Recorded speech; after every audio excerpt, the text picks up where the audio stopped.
Hello दोस्तों, क्या हाल चाल। आशा करते हैं कि ठीक होगा। मैं Chandrabhushan Kumar, electrical engineer, railway. आज हम लोग पढ़ेंगे सॉल्युबिलिटी के बारे में, यानी कि विलयता के बारे में, जो कि आप लोग स्क्रीन पे देख रहे हैं। जैसे कि यह कोई पदार्थ है जो द्रव में घुल रहा है, अर्थात जो घुलेगा उसका घुलयता होगा। ठीक है ना। घुलयता क्या क्षमता है, जो पदार्थ भी घुलेगा तो उसका घुलयता होगा। उसी प्रकार से ये भी पदार्थ घुल रहा है। जैसे देख लीजिए, चीनी पानी में घुल जाता है तो चीनी का गुण है कि वो पानी में घुल जाता है। बताया समझ में। उसी प्रकार देखिएगा तो रेत पानी में नहीं घुलता है, तो यह गुण रेत का है जिसके कारण पानी में नहीं घुलता है। जो घुलने वाला यहाँ पे है पानी, वो तो दोनों के लिए समान है, लेकिन जो घुलने वाला पदार्थ है उसका गुण है कोई घुलता है कोई नहीं घुलता है। तो उसी को हम लोग बोलते हैं विलयता या घुलनशीलता। तो आइए देखते हैं विलयता या घुलनशीलता क्या है। विलयता, विलयता या इसी को घुलनशीलता बोलते हैं। घुलनशीलता, ठीक। इसको इंग्लिश में बोलते हैं सॉल्युबिलिटी। सॉल्युबिलिटी, पता है समझ में। तो है क्या, तो देखे हैं कि एक पदार्थ है चीनी जो पानी में घुल जा रहा है, ठीक है ना, और दूसरा पदार्थ है रेत जो पानी में नहीं घुलता था, ठीक है ना। तो पानी तो दोनों के लिए सेम है, लेकिन एक पदार्थ घुल जा रहा है, एक पदार्थ नहीं घुल रहा है। यानी कि पदार्थ किसी द्रव में घुल रहा है उसकी क्षमता के अनुसार, ठीक है ना। किसी का क्षमता है घुल जाने का, किसी का क्षमता नहीं घुलने का, और उसी क्षमता को क्या कहेंगे, घुलनशीलता। तो क्या बोल सकते हैं घुलनशीलता है क्या। घुलनशीलता किसी भी पदार्थ को द्रव में घुलने की क्षमता को घुलनशीलता बोलते हैं। पता है समझ। फिर से देख लीजिए, किसी भी पदार्थ को द्रव में घुलने की क्षमता को घुलनशीलता बोलते हैं। जैसे देख लीजिए, लिख देते हैं डिफिनीशन। किसी भी पदार्थ ये पदार्थ क्या हो सकता है, ठोस, द्रव, गैस, तीनों में हो सकता है। तीनों में से कोई हो सकता है। ठोस हो सकता है, द्रव हो सकता है, या गैस हो सकता है। किसी भी पदार्थ को द्रव माने ये भी पदार्थ, ठीक ना। ठोस, द्रव, गैस हो सकता है, अर्थात इसमें ज्यादा होता है द्रव्य, यानी कि द्रव्य समझ। द्रव और द्रव्य में अंतर होता है। द्रव माने पानी हो जाता है, लिक्विड होता है, द्रव्य माने पदार्थ हो जाता है। तो ये द्रव्य है पदार्थ वाला, और ये पदार्थ में, ठीक है ना। किसी भी पदार्थ को द्रव्य में घुलने की क्षमता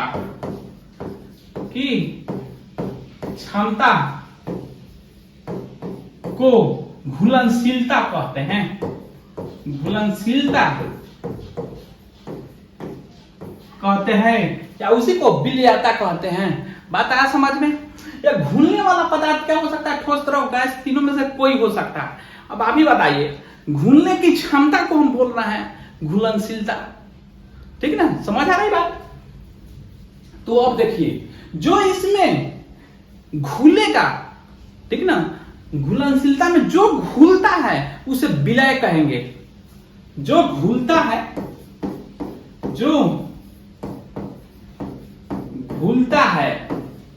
उसे क्या कहेंगे, उसे विलय कहेंगे, विलय। और जिसमें घुलता है उसे विलय कहेंगे। और जिसमें पदार्थ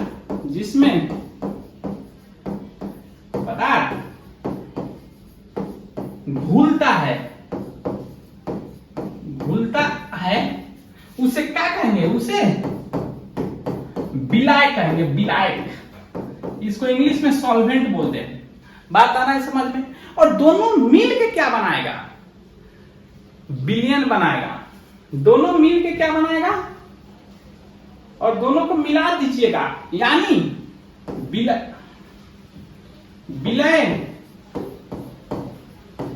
विलय को इंग्लिश में सॉल्यूट बोलते हैं। दोनों को मिला दीजिएगा, विलय प्लस विलायक को विलायक। तो क्या बनेगा, बिलियन बनेगा, बिलियन। बात आया समझ में? फिर से देख लीजिए, जो घुलता है, ठीक ना, एक पदार्थ है जो घुल रहा है, दूसरा पदार्थ है जो घुला रहा है। तो जो घुलता है उसे विलय कहेंगे, और जो घुलाता है उसे क्या, विलय कहेंगे। और दोनों मिल के विलय और विलय मिल के क्या बना रहा है, यह बिलियन बना रहा है। बात क्लियर कट समझ आया? जैसे देख लीजिए,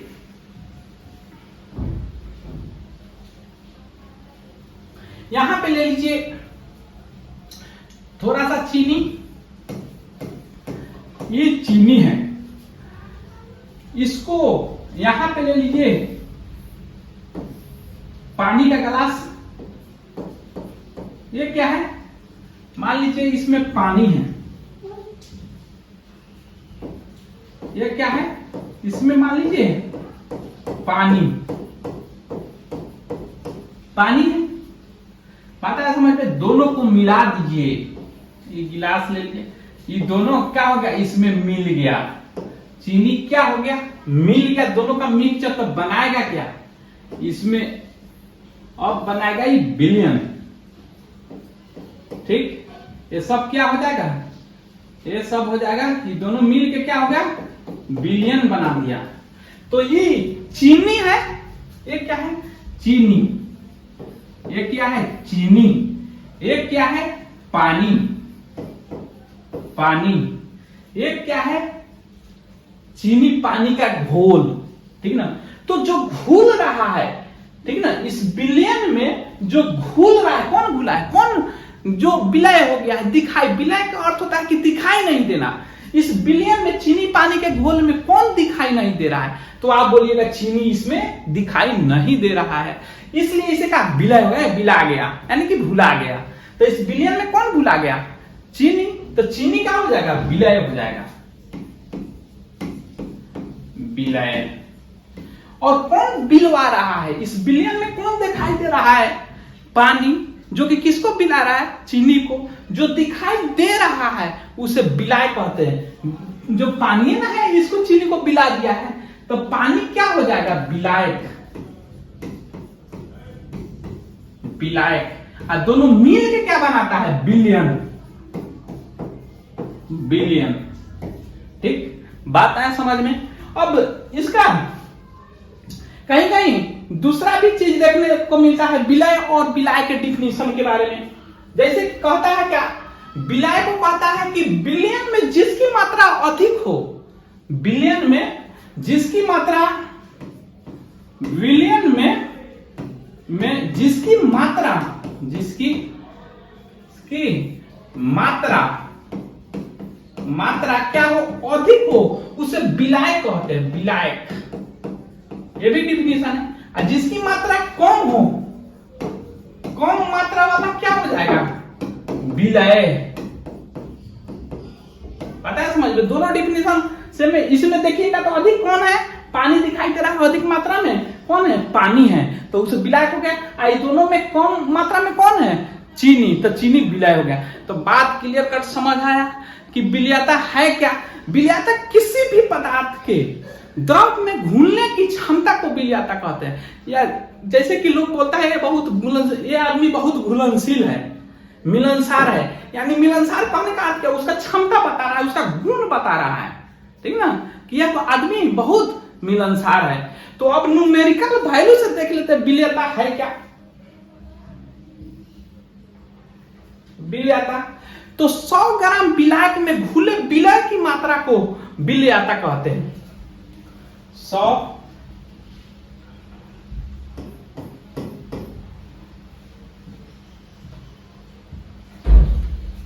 क्या बोल सकते हैं, 100 ग्राम विलायक में घुले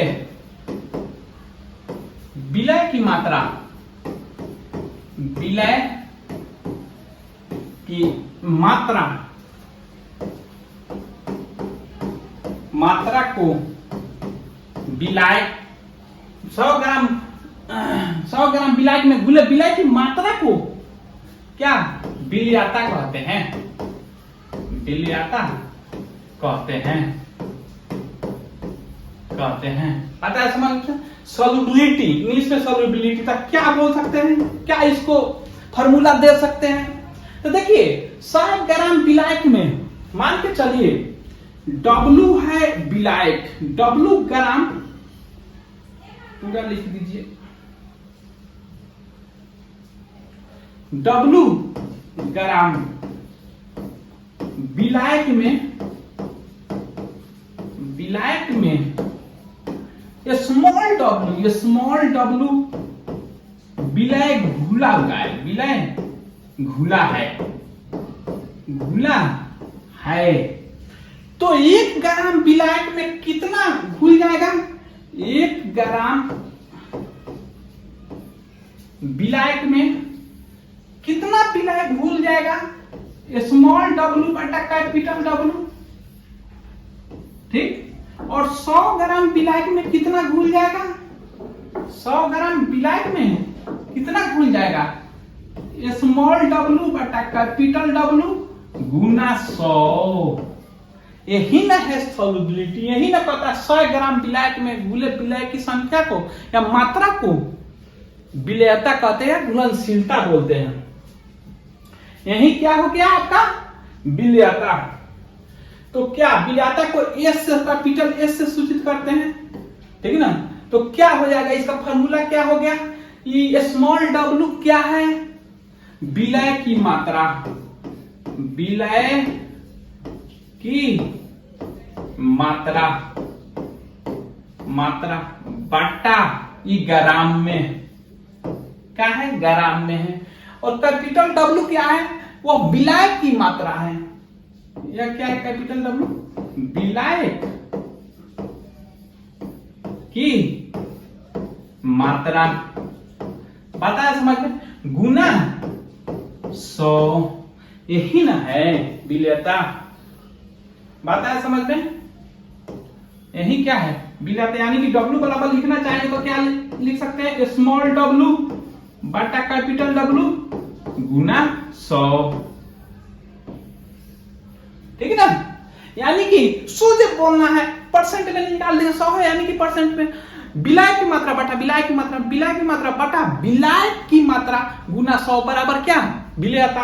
अब आइए एक न्यूमेरिकल इस पे देख लेते हैं।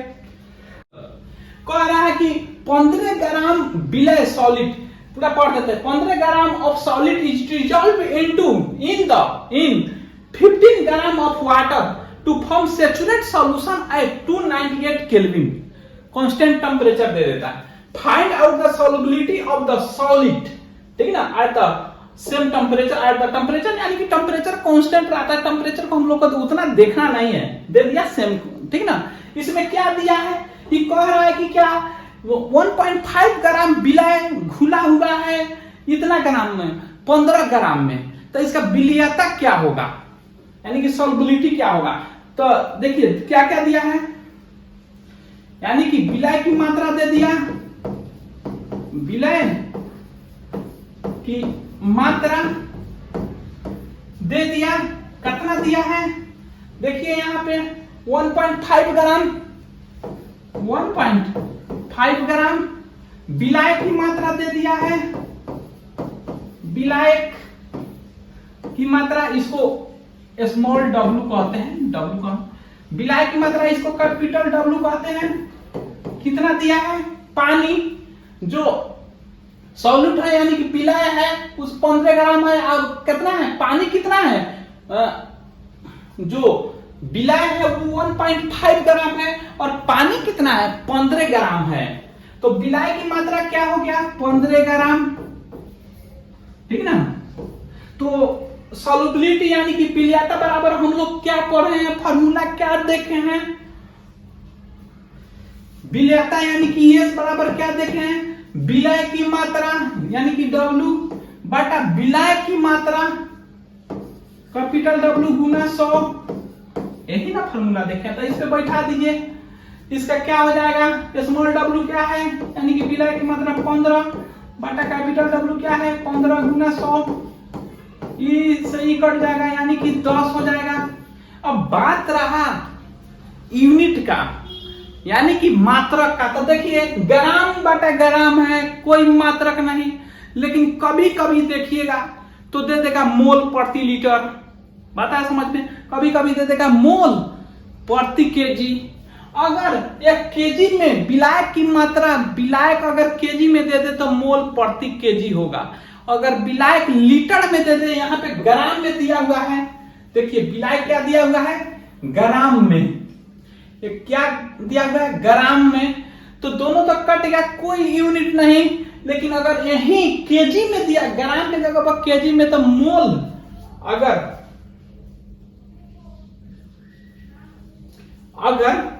विलायक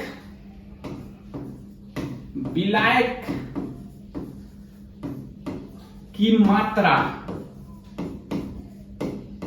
अगर ग्राम नहीं केजी में हो जाए, केजी में दिया रहेगा तो यूनिट हो जाएगा सॉल्युबिलिटी का आपका मोल प्रति केजी, मोल पर केजी। ये आगे पढ़ेंगे हम लोग, ठीक ना, अभी हम लोग पढ़े नहीं है। इसको बोलते हैं मोलालिटी, मोललाता, ठीक ना। 1000 ग्राम में 1000 विलायक में उपस्थित विलायक की मात्रा को मोललाता कहते हैं। अगर लीटर में दे दिया, लीटर में, तो ये हो जाता है यूनिट, सॉल्युबिलिटी का यूनिट मोल पर लीटर। ये होता है मोलालिटी, मोलराता बोलते हैं, जो कि 1 लीटर विलायक में घुले विलायक की मात्रा को मोलराता कहते हैं। वो आगे पढ़ेंगे हम लोग, ठीक ना। तो ये हम लोग का समझ आ गया। इस पे ऐसी टाइप का नोमीटर आएगा, सोचे रखिए, विलायक की मात्रा बटा विलायक गुना 100 कर दीजिए। अब हम लोग देख लेते हैं कि ये किस किस पे इफेक्ट पड़ता है। तो उससे पहले एक चीज और समझ लेते हैं कि ये तो घुलनशीलता हो गया, एस हो गया, तो क्या कोई ऐसा भी पदार्थ हो जाए जो घुलता नहीं है? जैसे कि पहले देखे हम लोग, जैसे देखिए, ये देखिए, इसको बोलते हैं विलय और अविलय, पता है समझ में। तो विलय किसको बोलेंगे, जो घुल जाएगा, और अविलय किसको बोलेंगे, जो घुलेगा नहीं, पता है समझ में। विलय से विलयता बनता है और अविलय से अविलयता बन जाएगा, यानी कि जो घुलेगा नहीं उसके क्षमता को अविलयता कहेंगे और उस पदार्थ को अविलय पदार्थ बोलेंगे। जैसे देख लीजिए यहाँ पे, जैसे ये चीनी है, ये पानी है, तो चीनी आराम से पानी में घुल जाता है, ठीक ना। तो चीनी को क्या है, घुलनशील है, चीनी का है घुलनशील, पता है समझ में। तो घुलनशीलता, इसका सॉल्युबिलिटी का मान होगा, ज्यादा होगा। और इस पदार्थ जो घुल रहा है उसको क्या बोलेंगे, क्या बोलेंगे, विलय बोलेंगे। विलय पदार्थ है तभी विलय हो रहा है, पता है समझ में, मिक्स हो जा रहा है। और इस प्रोसेस का, इस क्षमता को, इसके क्षमता को क्या विलयता बोलेंगे। वही अगर रेत ले लीजिए, रेत बालू ले लीजिए, तो वो पानी में रखिए, जैसे रखिएगा वैसे बलुआ हो जाएगा, वो घुलेगा नहीं। तो उसके क्षमता को क्या बोलेंगे, अविलयता, नॉन सॉल्युबिलिटी, ठीक ना। और उस पदार्थ को, जो पदार्थ घुल नहीं रहा, उस पदार्थ को क्या बोलेंगे, उस पदार्थ को बोलेंगे अविलय पदार्थ, पता है समझ में। जो द्रव में नहीं घुलता है उस पदार्थ को क्या बोलेंगे, इसके छाए लागू, ये किसी में सटने वाला आदमी नहीं है, ये घुलनशील आदमी नहीं है, मिलनसार आदमी नहीं बोल देता है, किसी में सटता नहीं है, तो क्या है, ये घुलता नहीं है, ये घुलनशील नहीं है, अविलय है, यानी कि अघुलनशील भी बोल सकते हैं। तो बात क्लियर कट समझ आया कि क्या होता है विलय, क्या होता है विलायक, क्या होता है, और घुलनशील या विलयता क्या होता है। अब देख लेते हैं किस किस कारक पर निर्भर करता है विलयता। विलयता निम्न कारक पर निर्भर करता है, निर्भर करता है। कौन कौन कारक है, एक में देख लीजिए, सबसे पहले जो आता है वो ताप, बता समझ में। एक में क्या हो जाता है, ताप, एक में लिख लीजिए ताप, इसको टेम्परेचर इंग्लिश में बोलते हैं। उसके बाद आप देखिएगा तो आ जाता है प्रकृति, प्रकृति यानी कि ध्रुवीय है कि अध्रुवीय है, बता समझ में, वो आ जाता है दूसरे इसके बाद जो आ जाता है दाब आ जाता है, दाब प्रेशर। इसके बाद जो आ जाता है साइज, जो घूमने वाला पदार्थ है उसका साइज बड़ा है कि छोटा है, आकार, ठीक ना। विलय पदार्थ के आकार माने साइज। बात आया समझ में। तो 4 चीज पे निर्भर करता है, ताप में निर्भर करता है, प्रकृति पे निर्भर करता है, दाब पे निर्भर करता है और साइज पे निर्भर करता है। ये साइज किसका? जो घूमने वाला पदार्थ है, विलय पदार्थ है, उसका साइज। तो आइए एक एक करके देख लेते हैं। एक में देखते हैं कि ताप पर विलयता का क्या प्रभाव पड़ता है।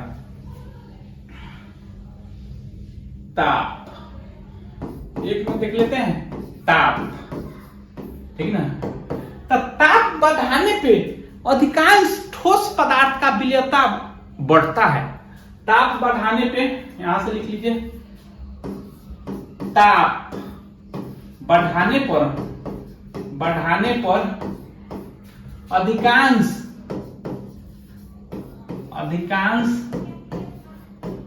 ठोस पदार्थ का जो एस होता है, विलयता होता है, विलयता बढ़ता है। बात है समझ में। जैसे देख लीजिए, जैसे चीनी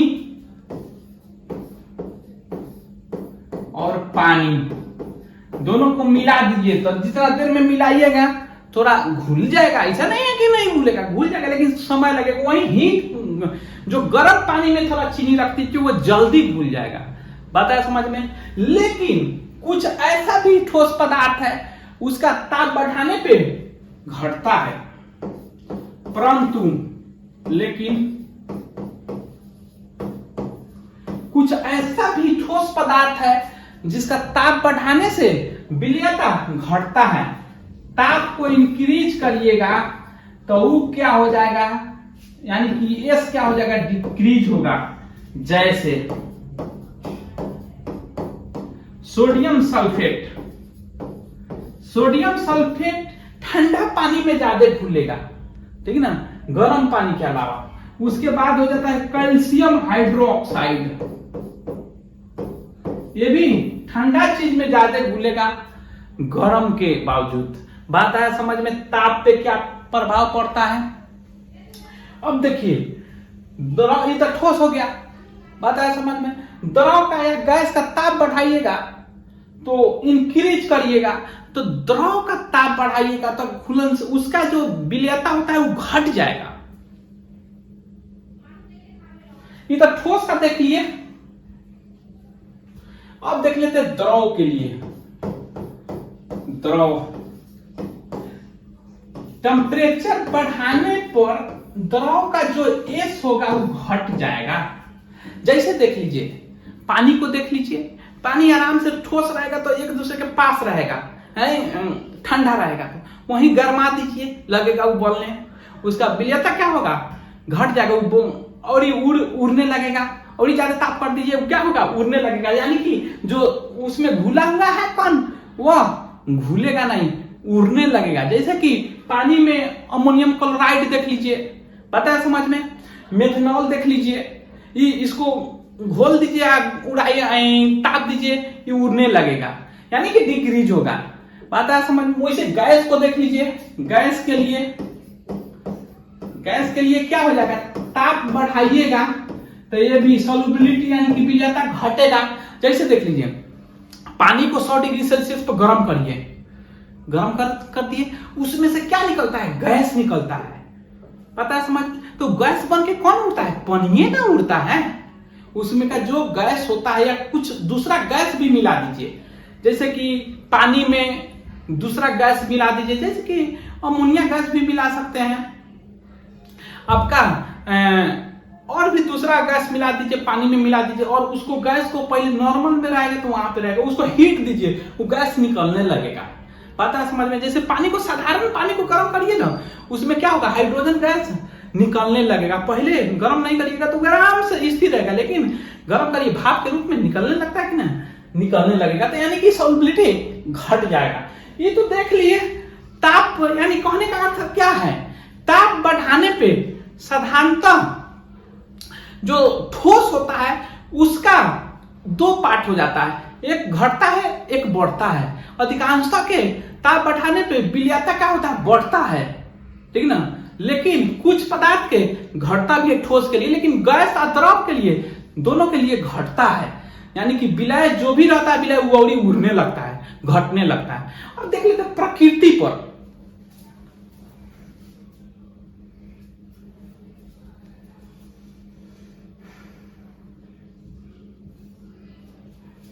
अब दो में देख लेते हैं प्रकृति, प्रकृति पर। प्रकृति यानी विलय, विलय अगर ध्रुवीय होगा और विलायक भी ध्रुवीय होगा तो अधिक घुलेगा, घुलनशीलता विलयता बढ़ेगा। सेम समान प्रकृति समान पदार्थ, जैसे इतना इसको देख लीजिए, जैसे जैसे प्रकृति, प्रकृति होता है कि जो विलय और विलायक है तो उसको प्रकृति के आधार पर लिया जाए तो जो ध्रुवीय है कि अध्रुवीय है, पता है समझ में। अगर देख लीजिए एक तरफ ध्रुवीय लिख दिया, पोलरीय ध्रुवीय, इधर भी ध्रुवीय ध्रुवीय, पता है समझ में। अगर विलय ध्रुवीय हो और ये भी ध्रुवीय, विलायक भी ध्रुवीय हो, विलायक, तो इसका जो सॉल्युबिलिटी होगा एस होगा वो इंक्रीज करेगा, यानी कि बढ़िया से घुल जाएगा। जैसे विलय को देख लीजिए, अमोनिया, अमोनिया गैस देख लेते हैं। अमोनिया ये ध्रुवीय है, पोलर पोलर है। और ये क्या है, ये पानी को देख लीजिए, पोलर है। तो दोनों का क्या होगा, सॉल्युबिलिटी इंक्रीज करेगा। अगर उल्टा हो जाए, अगर ध्रुवीय, ये ध्रुवीय हो, विलय क्या हो, ध्रुवीय हो, जैसे कि होगा वो सभी देख लीजिए। यही अमोनिया गैस देख लीजिए, क्या अमोनिया गैस देख लीजिए, और इसको देख लीजिए अध्रुवीय कर दीजिए, जैसे कार्बन डाइऑक्साइड देख लीजिए। तो ये दोनों क्या होगा, इसका विलयता जल्दी घुलेगा नहीं, ठीक ना, इसका घट जाएगा। तो आप लोग समझते होंगे क्या ध्रुवीय बता दिए, क्या ध्रुवीय बता दिए। तो डाइपोल मोमेंट होता है, ठीक ना, जिसपे दो यौगिकों के बीच, दो अणुओं के बीच की दूरी और कुछ चार्ज हो दोनों पे, तो उसे डाइपोल मोमेंट कहते हैं। डाइपोल मोमेंट होता है जैसे कि दो पदार्थ है, इसके बीच की दूरी r, इसका भी चार्ज उत्पन्न हो, प्लस हो या माइनस कोई दिक्कत नहीं है। तो यहाँ पे होता है r इंटू क्यू, जो चार्ज होता है, इसी को डाइपोल मोमेंट बोला जाता है, पता है समझ में। पोलर पोलर में अधिक घुलेगा और पोलर नॉन पोलर में, यानी कि ध्रुवीय ध्रुवीय अधिक घुलेगा और ध्रुवीय अध्रुवीय कम घुलेगा। ये देख लिए। अब साइज पे इफेक्ट पड़ता है, ठीक है ना, आकार पे। विलय के आकार पर, आकार पर जो विलय की अगर पार्टिकल बड़ा हो विलय, ठीक ना, वो कम घुलेगा और छोटा के कंपेयर में, यानी कि बड़ा विलय होने पे साइज अगर बड़ा हो, बड़ा, तो सॉल्युबिलिटी क्या हो जाएगा, घट जाएगा। अगर साइज अगर छोटा, साइज अगर छोटा हो, यहाँ पे बड़ा के जगह पर तीर दिया गया, समझ जाइएगा, छोटा हो तो क्या होगा, वो जल्दी घुल जाएगा, यानी कि सॉल्युबिलिटी ज्यादा हो जाएगा। पानी में देखिए, जैसे पानी को ले लीजिए और चीनी के पतला पतला कण को ले लीजिए, तो उसको घोलिए, जल्दी घुल जाएगा। वहीं बड़ा बड़ा मोटा मोटा कण ले लीजिए, वो जल्दी पानी में मिलाइए, नहीं घुलेगा। तो बात समझ आया। तो हम लोग देख लिए विलयता के बारे में, विलय के बारे में, विलय के बारे में, उस पर एक दो नोमेटल भी देख लिए। तो आशा करते हैं कि जितना भी पढ़ा है आप लोग को समझ आया होगा। अगर आप लोग नए हैं तो प्लीज मेरे चैनल को सब्सक्राइब करें, लाइक करें, कमेंट करें। Thank you.